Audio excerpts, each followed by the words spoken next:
Hey guys, we are on to chapters 3 and chapter 4 of our book Kirby, McCook, and the Jesus Chronicles. So let's find out what happens. Chapter 3 is titled Jesus Jumpstarts Humans. Kirby here. Shh, I'm talking to you, and only you, the reader.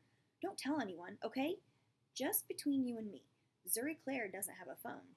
Not every kid on the planet does, so she wrote me a note.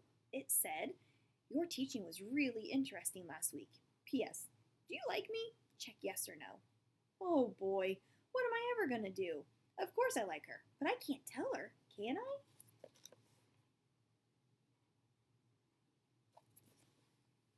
Ahem. Class, do you know what God created late on the sixth day of creation after he'd done all of the animals? God, through Jesus, remember, created one more thing. A dude. A brand new human being. But he didn't look like a baby with chubby cheeks and a fat head. He was a full-grown man, and God named him Adam, meaning human being. Yep, Adam's name was just man, like, "Hey man, how's it going?" At first, Jesus created only one human, and it's important to get this because later we'll see how we're all in this one human. We're all chips off the same block, as Grandpa would say, this man that God created in his image. God called everything he created good. It was good, and even more good, and good after that. No, wait, it was all good, except for one thing. God didn't change his mind or create something not good, but something was missing. Until Jesus created a companion for Adam, that man would be alone, and that wasn't good. Adam needed to see for himself how alone he was, so God created all of the animals past Adam to get named. Can you imagine Adam doing his job while God watched and enjoyed the whole show with him? Hey, that one with the 100 legs, let's call that a centipede. And that animal with the long nose like a vacuum, let's call that an aardvark. The one with the big old horn on the snout, let's call that a rhinoceros. On it went until all of the animals got named, but none of them was the right companion for man. Not one of the animals could talk to Adam or be his closest friend. Adam was still alone. So God put Adam into a deep sleep, took one of his ribs, and made it into another human, a woman named Eve. God introduced Eve to Adam, and it was he who was super excited to meet her. God told Adam and Eve, "Have babies, fill the earth, and rule over it." God placed the two humans in the perfect environment called the Garden of Eden, where they had everything they needed. When Adam and Eve got hungry, they could eat right from the garden. Juicy oranges picked straight off the tree. Grapes and blueberries and strawberries as sweet as candy. Candy. Adam and Eve didn't get bored because they were busy taking care of the garden. It wasn't backbreaking work that makes you hot, gross, and sweaty and tired. Nope, no thorns or thistles in the ground to worry about. God gave Adam and Eve refreshing work, the kind that's so much fun you'd forget it's work. The kind of work that's meaningful and makes you feel good at the end of the day. For entertainment, Adam and Eve probably watched the animals. Did you ever see a monkey swing through the trees? Maybe Adam and Eve jumped in on the antelope's back and raced across the meadows. They probably laughed to see puppies yip-yapping and tumbling. Best of all, each evening in the cool of the day, God came and took a walk in the garden with Adam and Eve. And as they walked, God listened and talked to the two humans he created, and everything was really, really good. Part of all the goodness was one special ability that God gave Adam and Eve, the ability to make choices. See, God didn't want them to be robots, machines that were programmed to do whatever he wanted. He longed for Adam and Eve to love and trust and obey him freely because they chose to. So God planted a tree in the middle of the garden and told Adam and Eve, "See that tree? Don't eat the fruit on that one tree. Not ever. That's the tree of the knowledge of good and evil. And if you eat the tree's fruit, you'll be disobeying. If you eat the fruit, you'll know evil and you'll die." You got that, Adam and Eve? Adam and Eve both nodded. It wasn't rocket science. "Good," Jesus said. "Now that we got that straight, go back to having a wonderful time." Okay, pop quiz question. What was the one thing Adam and Eve were not supposed to do? Well, llama ding dong, I knew you were smart. But will Adam and Eve pass their test? We'll see next week.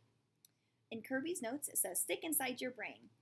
There is no fear in love, but perfect love drives out fear. We love because he first loved us." John chapter 4, verses 18 and 19. Want to read more? Check out Genesis chapters 2 and 3.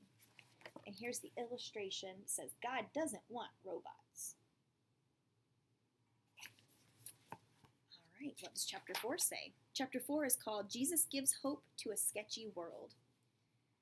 Still scratching my head over Zuri Claire's note. If I check yes, she'll think. But if I check no, she'll think. And if I check nothing, thunder turtles, there's no solution. Oops, time for class to start. Hi, everybody. You know that perfect environment we talked about, the Garden of Eden? Well, watch out. One day in the garden, a fallen angel named Satan slipped and slithered and slunk and slid over in serpent form to the woman Eve. The serpent said, hey, Eve, remember that one thing God told you not to do? Question here. Did God actually tell you can't eat the fruit from any tree in the garden? No, Eve said. Of course we can eat fruit from the trees in the garden, just not the one right here in the middle. We need to steer clear of that tree. If we eat the fruit on or even touch it, then we'll die. The serpent, sometimes also called the devil, said, Not true. The fruit is good for you. It'll make you wise, just like God. But mean old God lied to you because he doesn't want you to be like him. See, the sneaky devil always wants us to doubt God, to suspect God of lying to us, which God never does. Eve edged closer to the tree. She looked at the fruit. She sniffed it. She ran her fingers over the skin. Wow, it was gorgeous. And how could having more wisdom be a bad thing? She began to doubt God. Eve took a nibble. She chewed and swallowed, and the fruit went down to her gullet like a rock. She passed some to Adam, and he ate it too. Then they both realized they were naked. Sheesh, how embarrassing is that?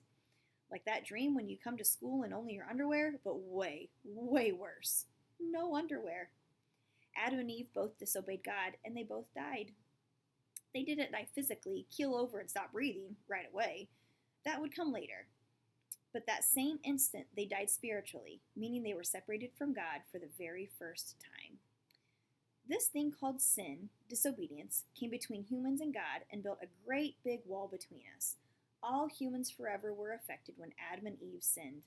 We absolutely can't blast a hole in the wall of sin. It's like it's made of titanium or kryptonite. There's no human machine big enough or superhero strong enough to smash through and get us back to God.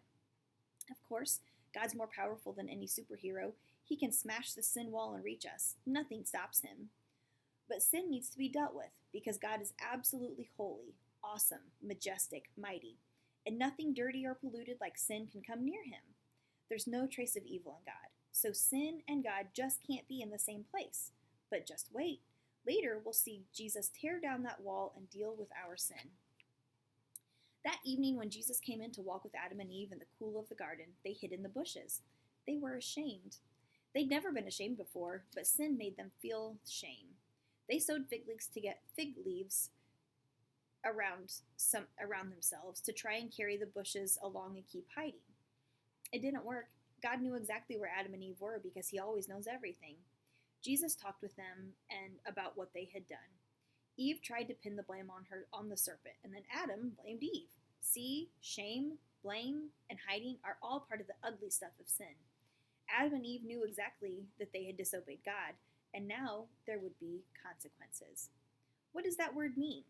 It means that if you disobey, then something bad will happen. Maybe something bad will actually happen right away, or maybe you'll just feel yucky in your heart. You'll know you disobeyed because you can't cover up the dismal feeling of sin separating you from God.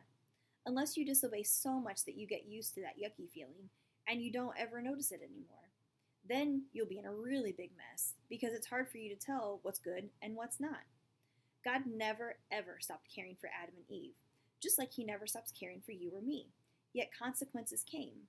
God had to throw them out of the Garden of Eden, but God also did something wonderful.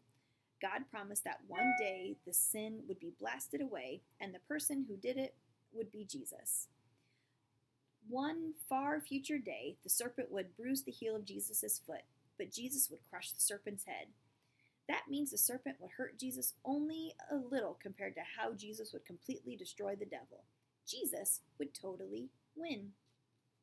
Just remember, in the midst of the sad, sad story of Adam and Eve disobeying God, Jesus was the ray of light. Ever since then, this world has been pretty messed up, but Jesus, the hope for the future, the fantastic, wonderful, sketchy world. But before things get better on planet Earth, they'll get worse. We'll find out next week. Kirby's notes. Stick inside your brain. Jesus spoke to the people once more and said, I am the light of the world. If you follow me, you won't have to walk in darkness because you will have the light that leads to life. John chapter 8, verse 12. Want to read more? Check out Galatians chapter 4, verse 4, and Hebrews chapter 2, verses 9 and 10. See you tomorrow.